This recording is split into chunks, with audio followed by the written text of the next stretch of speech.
anazungushwa katika tanuri hii ili aweze wageni wetu wote tafadhali ambao umejumuika kule, tunaomba msonge nyuma tafadhali. Songa hatua 20 kutoka mahala mlipo tafadhali.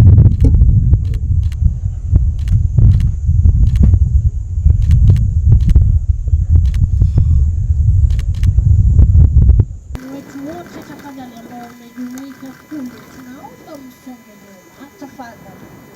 Songa hatua 20 kutoka mahala mlipo tafadhali.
Guns from North Rift, the exercise.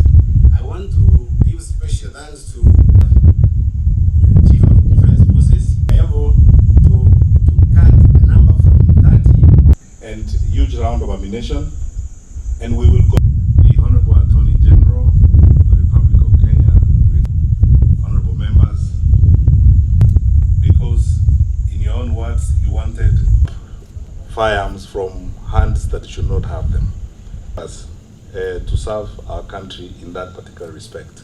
My colleagues in the security agencies, until the Inspector General and the whole of his team, the DIGs, Kenya is indeed among the strongest. And as a board, we want to promise that firearms will not be used as symbols of status in our society, and we will make sure that discipline is observed at all times. We'll also make sure that those who get those licenses are people who deserve. We also want to make sure that firearms will not be used as walking sticks in our villages. We want to be sure that those who get those firearms are people of integrity. The operation in Marsabit continues. We have so far collected 71 guns and huge round of ammunition. And we will continue in that direction, Your Excellency, subject to your guidance otherwise. On my own behalf and on behalf of my colleagues in the security sector, I thank you sincerely, Your Excellency, for your leadership, and I thank you for guiding us.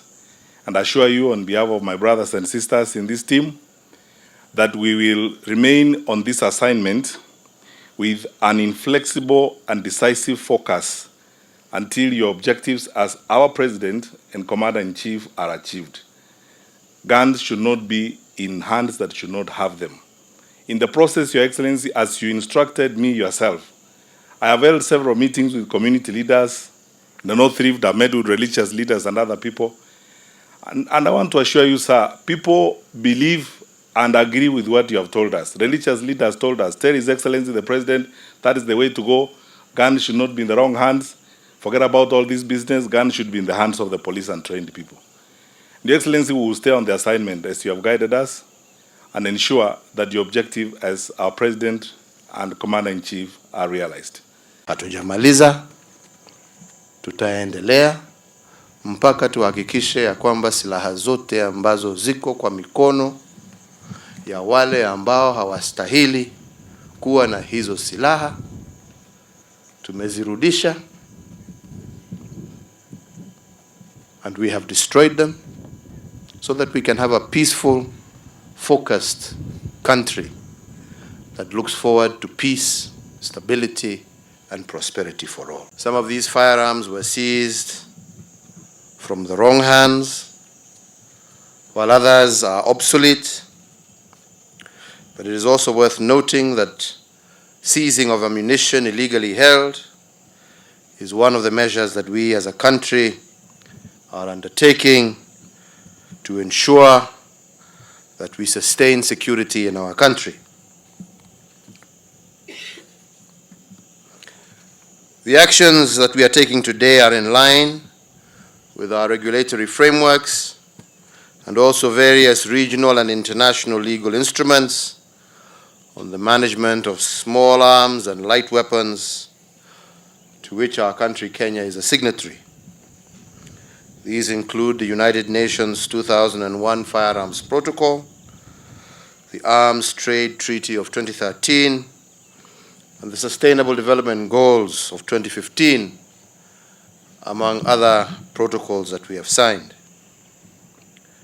Kenya is indeed among the strongest proponents of international action to better address the proliferation of small arms and light weapons, and the action that we are taking today should drive home the message to all our partners that we remain absolutely committed to strengthening regional and global peace, security, and governance, these being the foundation for sustainable development in our country and region.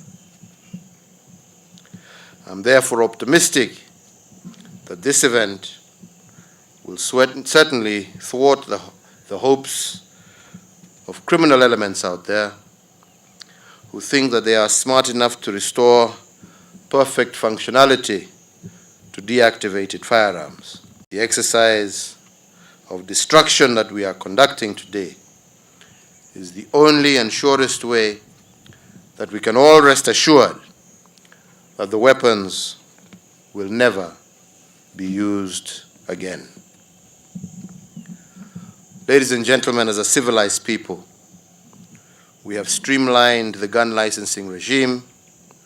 Now any Kenyan who wishes to own a gun must acquire a license, but only after a thorough background check.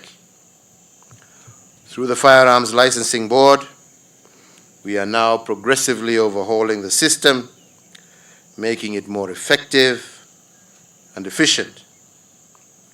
The ultimate vision of our administration is to have background checks processed on a 24-hour-a-day basis, 7 days a week, while at the same time, continuous monitoring of the activities of prohibited persons as far as gun ownership is concerned.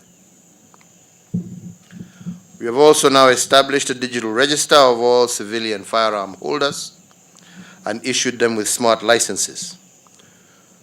So from now onwards, it shall be easier to retrieve their details, thus facilitating all investigations into violent crimes involving guns across our country. Let me underscore that as a government, it is our cardinal responsibility to protect every Kenyan, as well as their property, wherever they are within our borders.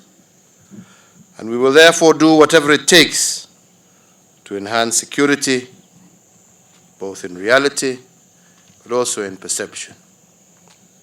And in this regard, we shall continue engaging civilians, especially our brothers and sisters from pastoral areas, in a discourse with a view to reducing the motivation for acquiring illegal firearms.